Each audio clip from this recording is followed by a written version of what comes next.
Hello and welcome to Life, Love and Lemon Drizzle Cake. So my name is Debbie Munro and I have decided, don't really know why, that I'm going to start doing a podcast. It's going to be, I'm going to be interviewing people who I know and who I've met at local networking groups, generally women, generally people who are self-employed, business women, just women, and it's just about life and struggles and good things if they can help with pointers on the right way, but equally just to try and get some support and show others out there that actually things can be quite sort of tough in the world, and being self-employed and trying to be a woman, and for me menopausal and all the stuff I'm going to talk about.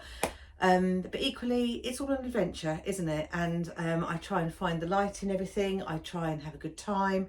And actually, all the things that I feel, my paranoias, my insecurities, it seems that lots of other people have all those things as well. But as we generally do, we don't really talk about stuff. So my idea is to just get people to talk about stuff, things that interest me, and as I say, maybe would be helpful for other people. So as I say, my name's Debbie, and I have worked a little bit. So my background is I have been married for 33 years. I have two grown-up wonderful sons, and I've worked for 16 years in the NHS, and 11 of those years, or 12 of those years actually, have been brilliant. 10 of them absolutely fantastic. Two, really, really good. But since COVID and following on, and the breakdown of Public Health England, and then being moved into NHS England, my journey, my work life has sort of hit a not so nice time, really, and I struggle anyway. So I've had the opportunity of taking voluntary redundancy, which I've decided to take. So on being told that I was going to do that, I decided to train to be a celebrant, because I have been in recent years, I've been to a couple of funerals that I felt were not really personal to that person, that one of them in particular was undertaken, and I sat there feeling really quite upset that this is not the person that I know and love and things, and so I believe that I believe that I can do a really good job doing this. I think I'm a very empathetic person. I'm caring. I'm a people pleaser, and I wanted to do it. So did the training. And then, although I still haven't quite got my redundancy yet, sort of started, as a sideline, trying to sort of build up the business, and came to realise very quickly that actually it's really quite tough to start up a business and get yourself out there, and celebrants very particularly, because there seem to be a lot of them coming around, obviously, and I'm one of the lot, and I get that completely. And so from a funeral point of view, funeral directors are the ones that sort of assign a celebrant to a service, and they have lots of celebrants on their books that they know and trust and have used lots. So why would they choose someone? Why would they choose a new one that they don't know? Why would they pick me over anybody else? And I get that completely. And from a wedding point of view, obviously a celebrant at the moment in England cannot legally marry you. We can perform the service, we can give you all the bells and whistles, you can have all your ceremonies that go with it, hand fasting, and dress up as Star Wars characters, whatever you want to do, get married up a cliff or on the beach or whatever, in your garden, it's fine, but we can't legally marry you, so you still have to go off to the registry office and do the legal bit. So obviously, again, most people choose to just go with the registrar, because it's the easier option, and weddings are very expensive. Celebrants are no more expensive than registrars, if anything, a little bit cheaper from registrars that go out to venues. So again, breaking into this is very difficult, but that's fine. I'm not against hard work, and I'm not against having a bit of a battle.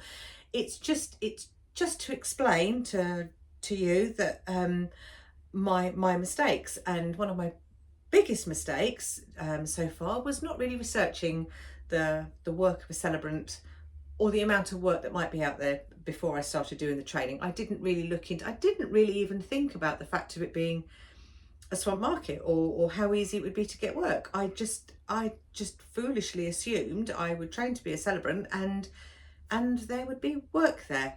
And I'm not saying there isn't work there, but it's not easy. Fine, but that's fine. So that's where I am. As I say, I'm still waiting. At the moment that this is going to be aired, I'm still going to be waiting for my voluntary redundancy, and I am trying to set up my Celebrant business. So a little, again, background. So before I worked in the NHS, obviously I'm 56 years, nearly 56 years old. So, 16 years, 40 was when I sort of joined the NHS. It's all about life before that. Oh, I've done all sorts of things. As I say, I've sort of had my children, but in my younger days, I worked in care homes, and then I trained to be a croupier. So I worked in London in casinos, and that's where I met my now husband. And when I first met him, he had a bit of a reputation for being I don't know what the word is, angry, stroppy, not like being told what to do. And there'd quite often be occasions where he'd go stomping across the gaming floor, and people would sort of say, what's wrong with him now? And he'd be up to the manager's office to be, and anyway, so I sort of decided that I liked him, and he used to be a smoker.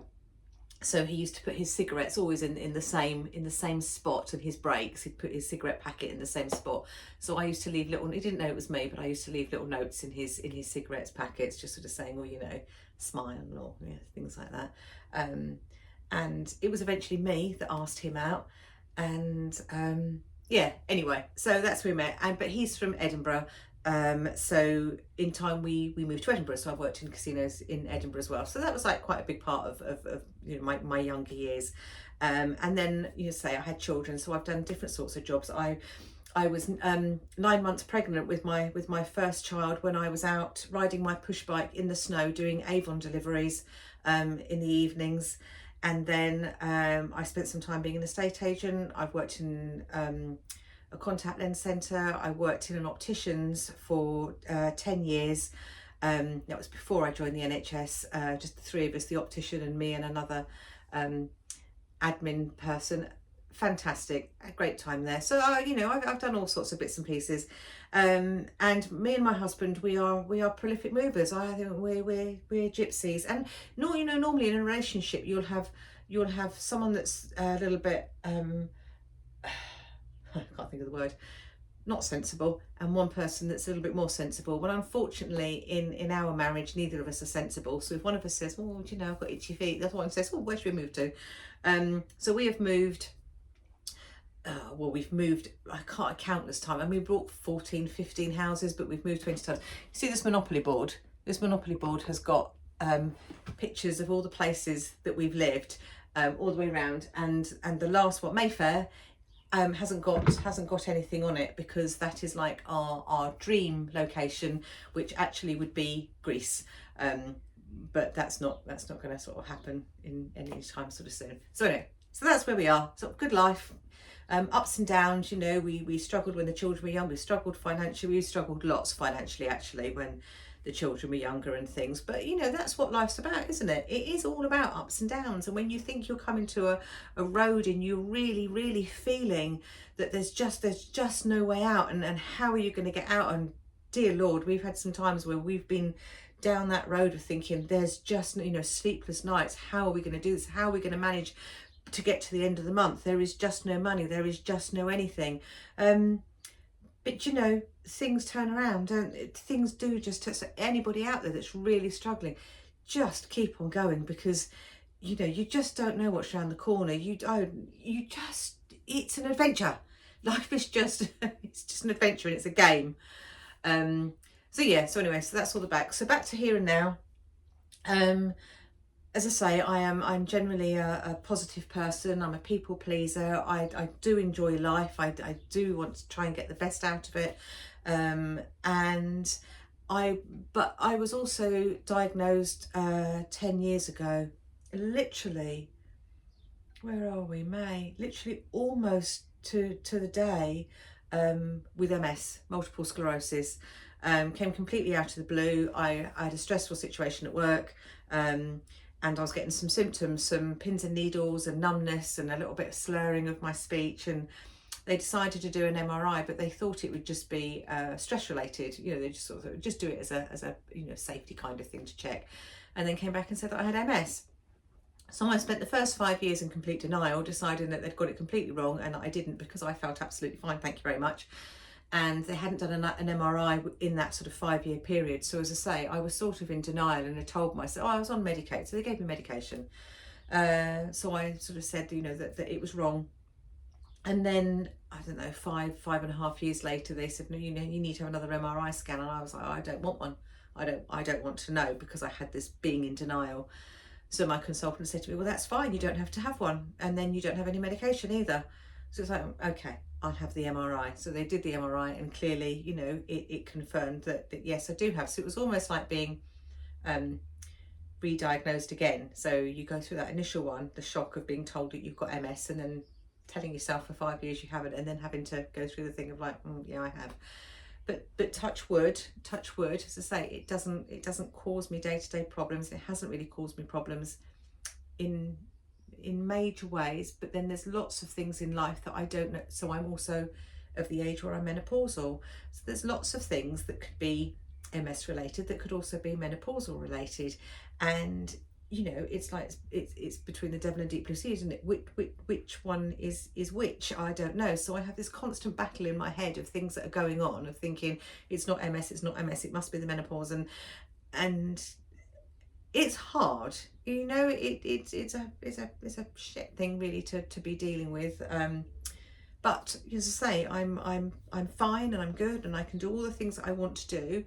It's just a bit terrifying of what's around the corner, and because although I feel fine, I don't know what's going on internally. And last year I had another MRI, and I did have new lesions on my brain, so I did have to change my medication, which was also another bit of a shock. So there's that part of it as well. So again, back to the Celebrant, and it's all a bit tricky to get out there. So I'm thinking, what other things can I do? So I thought, do you know what? I'll be an extra for films and things.